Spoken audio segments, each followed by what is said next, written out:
Most people do not think about their roof until something goes wrong. A stain appears on the ceiling, a storm starts pushing rain sideways, a few shingles land in the yard, then suddenly the roof becomes the most important part of the entire house. But roofs are way more than just the top layer you see from the street. Under every roof is a system of decking, underlayment, flashing, ventilation, gutters, and structural support. The visible material is only the part doing the public-facing job. It protects the house, controls heat, survives wind, and decides whether the place looks like a normal suburban home or a mansion from a movie. And the gap between the cheapest roof and the most expensive one is insane. These are the 7 levels of roofing, from the basic roof most people never notice to the kind of roof that can outlive the person who paid for it. Level 1 is the basic asphalt shingle roof.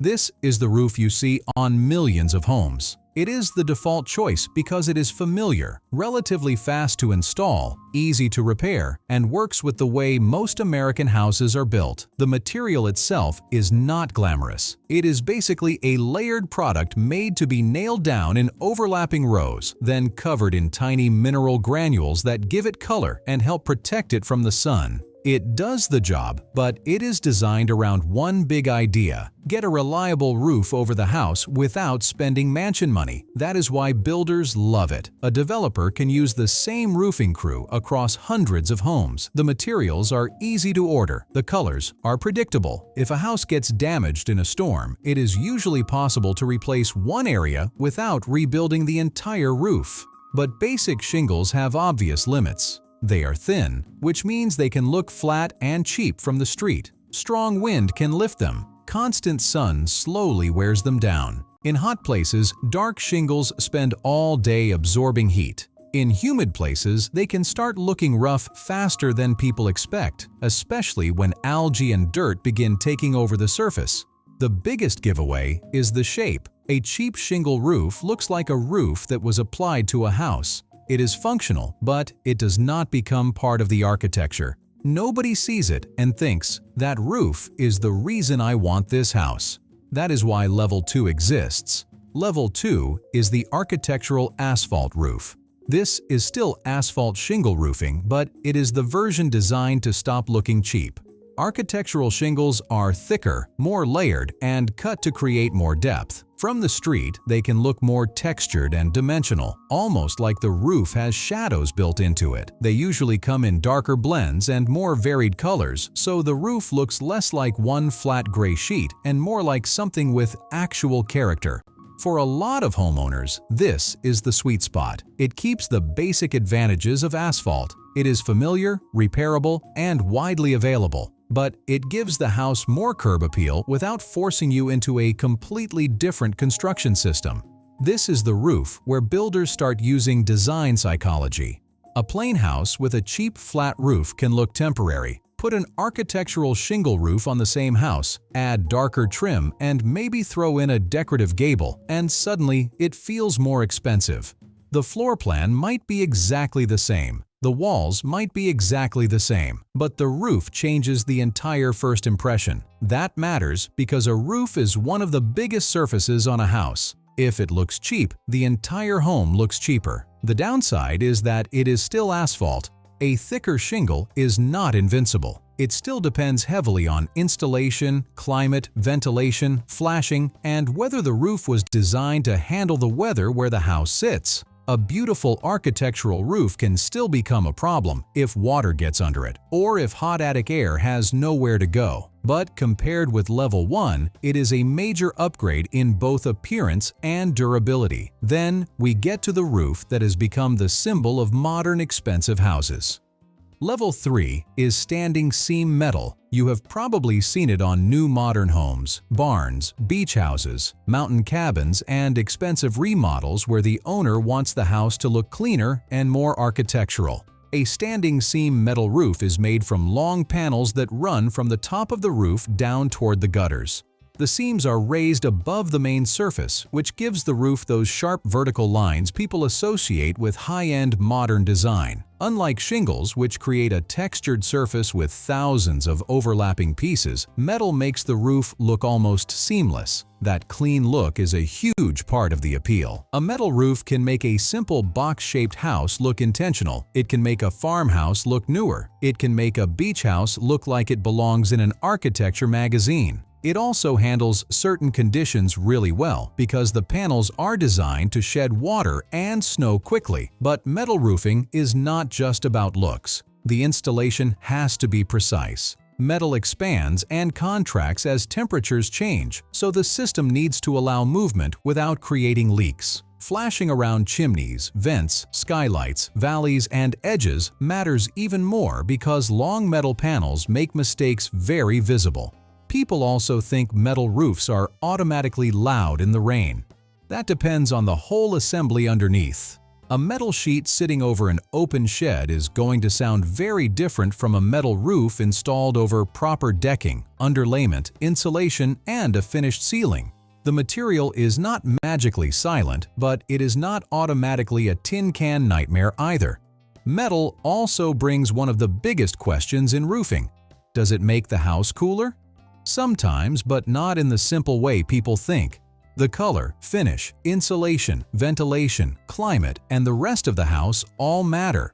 A light-colored reflective roof can help reduce heat absorption, while a dark roof under blazing sun can still get extremely hot. The roof material is part of the system, not a cheat code. Level 4 is tile. This is where roofs start becoming part of a house's identity. Tile roofs are common in places where hot weather, bright sun, Mediterranean-style architecture, and hurricane-resistant construction all meet. You see them on Florida homes, California villas, Spanish-style houses, and upscale developments where a normal shingle roof would completely ruin the look. There are clay tiles, concrete tiles, and different profiles that create different effects. Some are curved and wavy, some are flatter, some are designed to imitate old European roofs. The point is not just keeping water out. Tile roofs are supposed to look substantial. They make a house feel heavier. A tile roof has visual weight.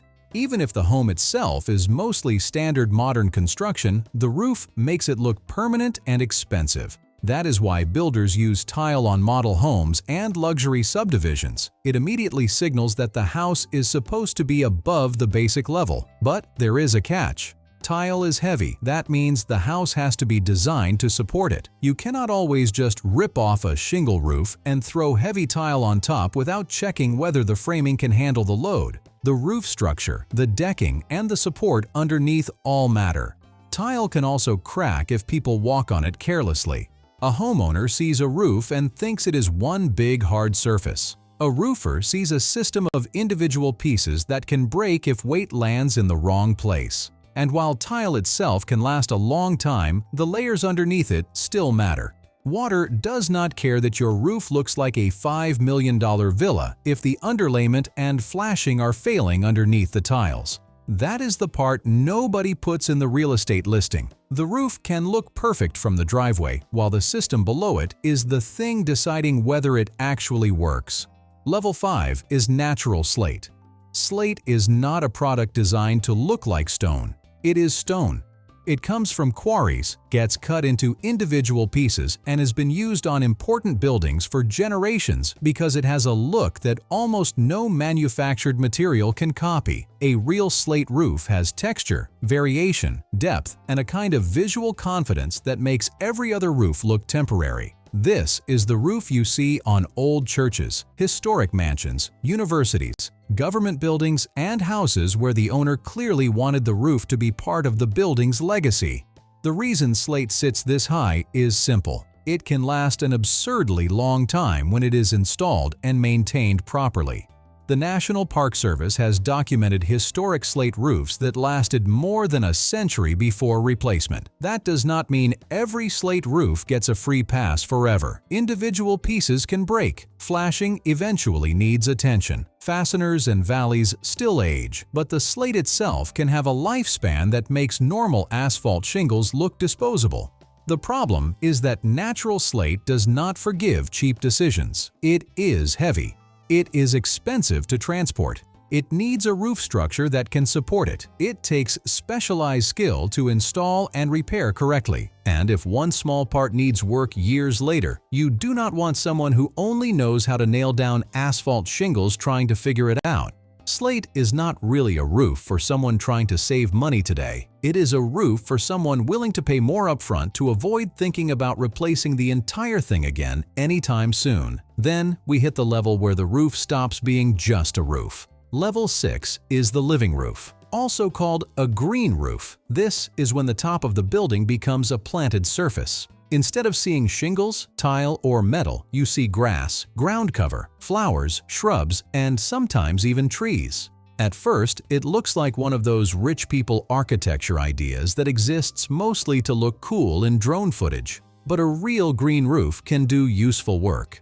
Plants and growing media help absorb and slow rainwater. They can reduce heat at the roof surface. They can create shade, add insulation, reduce stormwater runoff, and make a building feel completely different in a dense city where every other roof is just black material baking in the sun. But this is also one of the easiest roof ideas to romanticize. You are not simply putting grass on top of a house. A green roof needs waterproofing layers, root barriers, drainage systems, growing media, plants that can survive the climate, and a structure strong enough to carry all of that weight when the material is fully soaked with water. That last part matters. A dry green roof is one thing. A green roof after days of heavy rain is another. The building needs to be designed for that load from the beginning. Maintenance also becomes part of the deal. You are not just maintaining a roof anymore. You are maintaining a small, elevated landscape. Plants can die, drains can clog, roots can become a problem if the system is not built correctly. And when something leaks, figuring out where water got through can become much harder than replacing a few shingles. But when it is done right, a green roof turns dead space into something useful. It can make a flat building feel alive. It can help manage stormwater in crowded cities. It can give people a garden where there would otherwise be nothing but exposed roofing membrane and air conditioning units. Then there is level 7, copper. A copper roof is one of those things that looks expensive before you even know what it costs. Fresh copper is bright orange, almost glowing in direct sunlight. It reflects light differently from every other roofing material. It makes the house look rich, historic, and slightly ridiculous in the best possible way.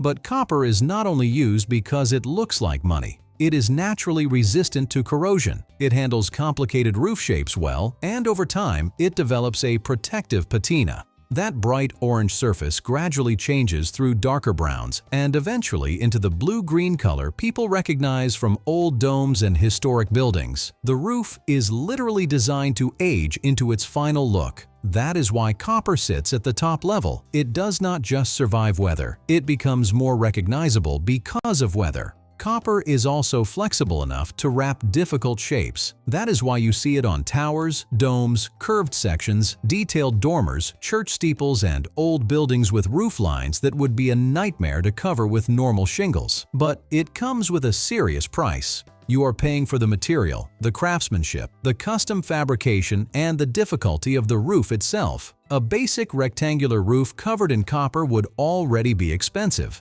Add multiple peaks, dormers, valleys, curved sections, and decorative details, and the roof stops being a normal house expense. It becomes architectural metalwork. And that is the real difference between level 1 and level 7. At level 1, a roof is there because a house needs protection from rain. At level 7, the roof is part of the reason the building exists in the first place. It gives the house an identity. It changes the skyline. It becomes the part everyone remembers. But the best roof is not automatically the most expensive one. A copper roof on a normal starter home would be overkill. A green roof in the wrong climate or on the wrong structure could become a massive headache.